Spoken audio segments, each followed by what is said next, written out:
Welcome, students. We're going to continue learning how to describe a character today. Your main goal today is I can track and describe a character's actions, thoughts, and words.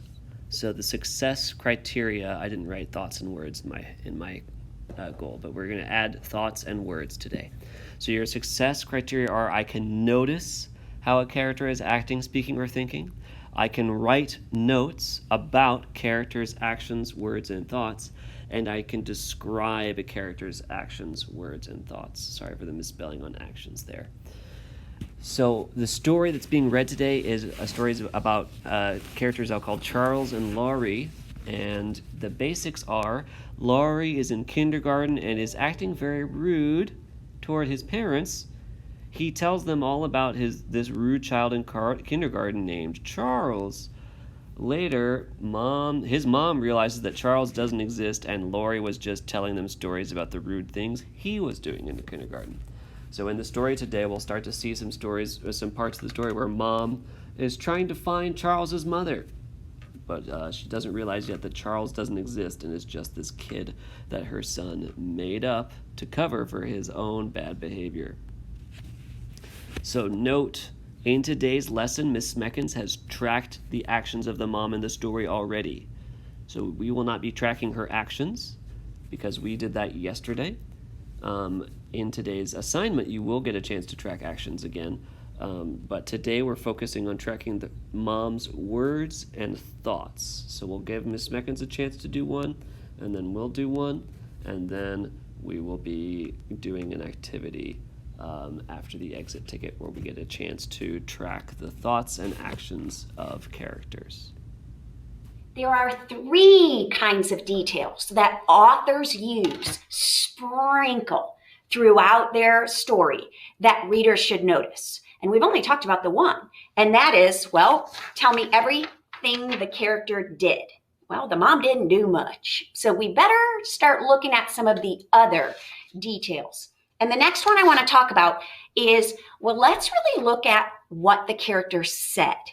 And in this story, the mom does a lot of talking. She says a lot. And we can learn a lot about the mom because of what she says. So readers don't just track what a character does. They also collect every detail they can, all the details they can about what a character says. Now, it's not just what they said. You know, you're thinking dialogue, right? Punctuation, quotation marks, and dialogue. It's not just what the character said. Sometimes it's just outside the quotation marks. It's how they said it. It's that she said it in a whisper. See, that doesn't just tell you what she said. It tells you she was saying it quietly, like secretly. Or if it says that she said it while screaming. Okay, well then you know a little bit about how she's feeling about this. You want to look at not just what they said, but how they said it. Did they say it sarcastically? That kind of thing. Because again, authors give you those details and nothing is by accident. He wanted you to know a little bit more about this character based on what the character said and how the character said it. Okay, now, before I show you some examples, let me also point out that sometimes we can collect more details about a character and what they say, but it didn't come in dialogue. It didn't come in quotation marks. It came in just narration, where it might just say the 2 kids huddled in the corner whispering about their secret plan. Okay, so they were talking. I have another talking detail. I have her talking or him talking, or in this case, those boys talking. So I have a said detail. I just don't have it in quotes. That's okay, because a lot of times it's just going to be a narration. So I can still take notes though. Talked, secretly, whispered, in corner. See, it tells me a little more about the character. So it doesn't have to actually be dialogue with quotation marks. It might just be narrated information. It talks about what she said or how she said something, but we don't have the exact words. Both of those we could absolutely collect as details, track to learn a little more. As I'm adding this up here, let me also point out that speech bubbles, like in graphic novels or comic strips, or if you're reading a picture book, any speech bubble would also tell you a little bit more about what the character said and even how the character said it. Okay, so I'd like to go back to that passage of on Charles, that text we read in the previous lesson. Actually, we just read parts of it, but I want to go back now and show you what I mean by collecting details about what the mom says. I already have details from what the mom did, actions, but I don't have any details on what she said. And it's probably good we're adding some details about what she said, because she didn't do a whole lot. And so this is normal. It's the combination of details that we're after.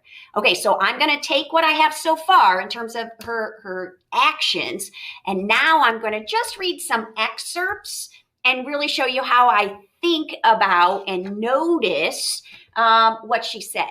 Okay, remember, we're using our reading voice because these spoken details all come from the reading voice. And, well, what do they mean? What am I thinking they mean? What do they tell me about her? We're trying to figure out a little more about characters. Okay, and that's why we're tracking them. Okay, so I've got an excerpt from the second chunk. Remember, it was broken in 5 chunks. This is the second chunk. It's just an excerpt. Okay, so the next day, Lori remarked at lunch, as soon as he sat down, Charles was bad again. He hit the teacher, and, then the mom was like, good heavens, I suppose he got spanked again. And so wait a minute, this is in the second chunk. And so now I can write down she says. So instead of do, I'll write say, okay, because she said this. She said, good heavens, I suppose he got spanked. Now, I'm not going to write all that. I'm just going to write good heavens, spanked. I know what I mean. Remember, we're taking notes here, okay? And I'll put it in quotes because it came from the text. That was my reading voice. But again, don't just write that down. Think about it. What does that tell you about the mom? She said, good heavens, I suppose he got spanked again. So what does that tell you about her? Yeah, she's concerned. She's like, what is up with this kid? She's a little appalled. Okay, so I'm learning a little more about her. Remember, I put appalled or concerned or whatever in parentheses, okay, because that's my thinking voice. All right, let's keep going. And I'm only collecting details about the mom and what she said. Lori said, hey, Dad, look up. And Dad said, what? And Lori said, look down. Look at my thumb. Gee, you're dumb. He began to laugh insanely. And then the mom said, why did Charles hit the teacher? I asked quickly. Okay. So this idea of why did Charles hit the teacher? She's asking, she wants to know why he hit the teacher. Okay. And I could write that down. But sometimes the most helpful information about learning about a character comes outside the dialogue. She said it quickly. Quickly. She didn't just ask it, she asked it quickly. Why would she ask it quickly? Look before it. Lori is doing kind of a dumb joke to his dad. It's kind of rude. It's definitely disrespectful. And the mom says, why did Charles hit the teacher? Quickly. She quickly asked that question. I'm going to make note that she quickly asked that question, and I'm going to write say because she's saying it, all right? And this idea that it was said quickly, and then parentheses, what that tells me is she's trying to change the subject so that the dad doesn't get mad. Like, he's got to be thinking that joke was dumb and kind of rude, disrespectful, and she's quickly trying to change the subject. So I'm going to put here change subject. She's trying to change the subject. Okay, see how I learned a little bit about her? Not just in what was said, but it also in how it was said. Okay, help me with this next one. Well, this is like a little bit later, the third chunk of the story. Okay, he comes home from school, he climbs down from his chair. They had the exercise teacher there, and they learned how to touch their toes. And so he got down, squatted down, touched his toes, and said, like this. And he got solemnly back into his chair and picked up his fork and then said, Charles didn't even do exercises. Okay, but remember, we're tracking details about the mom. And in red is what the mom said. That's fine, I said heartily. Didn't Charles want to do exercises? Okay, I could have made that all red, but I want to just focus in on that's fine, I said heartily. I is the mom. Okay. What does this tell me about the mom? Well, first off, what is she talking about? You've got to kind of think through that piece. So Charles just got down, touched his toes. Remember, he's only 5, so give him some credit here. All right. He just touched his toes, and then he got back in his chair like a good boy. All right. And the mom says, that's fine, I said heartily. What's she talking about? What he did, his touching of the toes. And remember, this is like an older passage. So imagine she was saying, well done, like it was some miraculous feat that he could touch his toes. Well done, I said heartily. So Miss Meckins just told us what Mom said, and now I want us to try to write a note about it. So she said, that's fine, she said heartily. Didn't Charles want to do exercises? So I want you to write a note. What did Mom say, and what does it tell you about her? Give it a shot. Write this note, and then if you're feeling comfortable with it, cool. And if you're not, then we'll get to see Miss Meckins, what she says, and you can compare your notes with her. So write a note. What did Mom say? And what are you thinking about how his mom, Lori's mom, is behaving? Pause your video here and write that note before you check in with Miss Meckins so you can check your skills. What is that telling you about the mom in terms of how she feels and thinks? What kind of mom is she to Lori, the son, who just touched his toes? Well done. That's fine. I'm jotting down that's fine. But what does it tell you? Remember, use your thinking voice. What does this tell you? Well, she's a good mom. She's praising him. Yeah. She's complimenting him. Yeah. Okay. So I'm just going to put compliment. Okay. Praise. And again, put that in parentheses because that's my thinking voice. You see what we're doing? Authors give you details. They sprinkle them throughout the whole text, and you got to collect them. And each detail you learn along the tracking, each detail you learn tells you just a little more about the character because authors are developing the character across the text. So far, we've learned that authors tell you what characters do, actions, and say. But I want to give you a second one. In the same lesson, I want to tell you that authors also tell you what characters think. Yeah. Now, this is probably the least used type of detail, type of clue. Authors mostly develop characters by actions and spoken words. But you can learn a lot about a character based on what's on the inside, what they think, what they feel. Okay, so let's talk a little bit about what I mean by think. And remember, this isn't going to be quotes. See, it's easy to figure out a lot of times. It's easy to figure out what a character said because it has quote marks around it, okay? And the character's name right before or after it. A lot of times it's easy to find out what a character did because there's a verb, an action verb a lot of times right next to the character's name. Climbed, ran, walked, fell, all right? But how a character thinks is sometimes disguised with synonyms. It might actually say, he thought to himself, and then whatever comes next, you want to write down because that was a thought. But sometimes it'll say, it won't use a word like think or thought. It'll say he pondered. He wondered. He talked to himself. That idea of like mentally talking to himself, he didn't like literally talk to himself, but mentally, some people call it thought shots. Sometimes an author will put this in italics so that you know he isn't speaking this out loud, he's speaking this in his head. They don't all do that, but just that notion that he thought it, he wondered it, he pondered it. And not just that, sometimes their thoughts, characters' thoughts, will be more like hopes, wishes, or wants.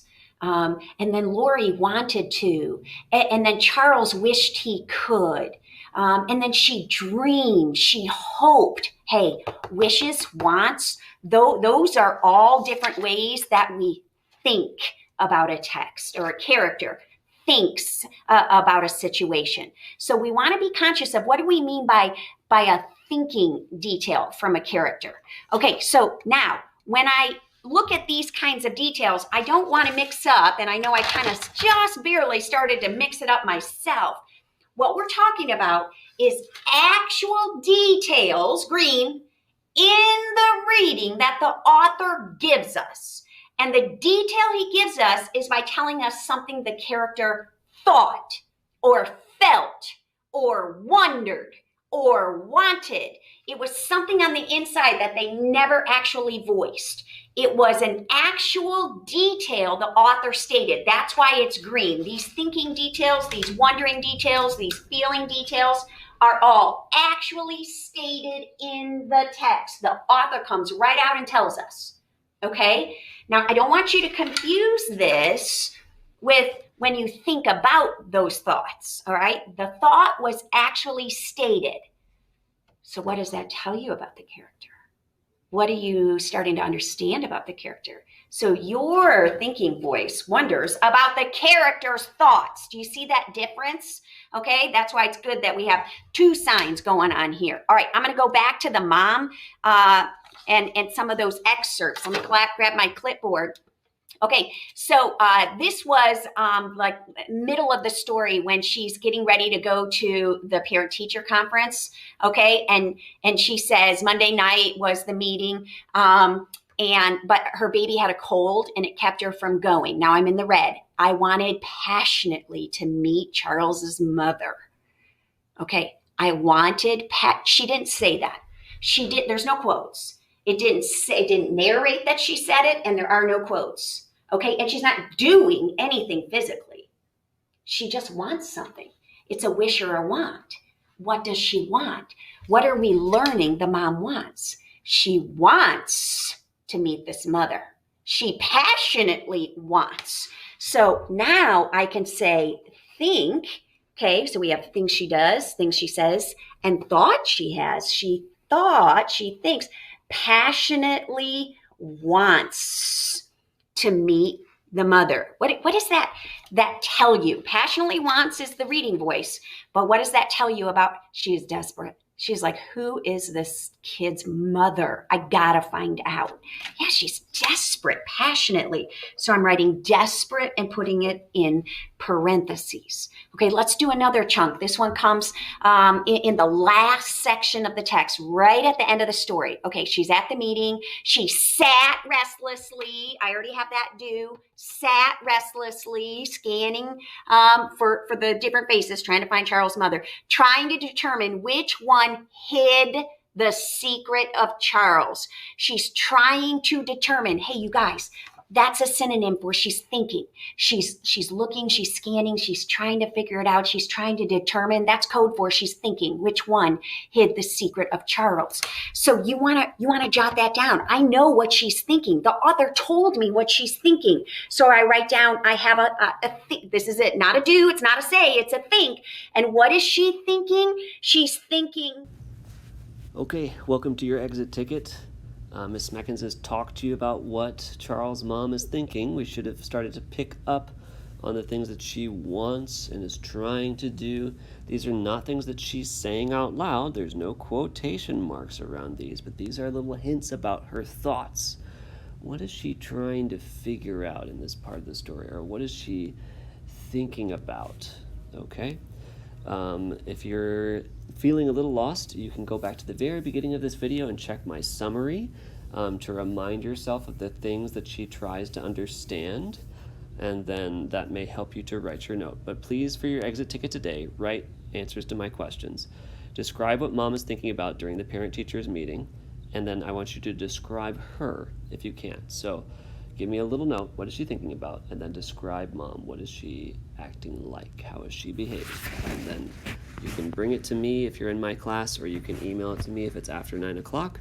Bring it to Ms. Reinheimer if you're in her class, and we'll tell you what to do next.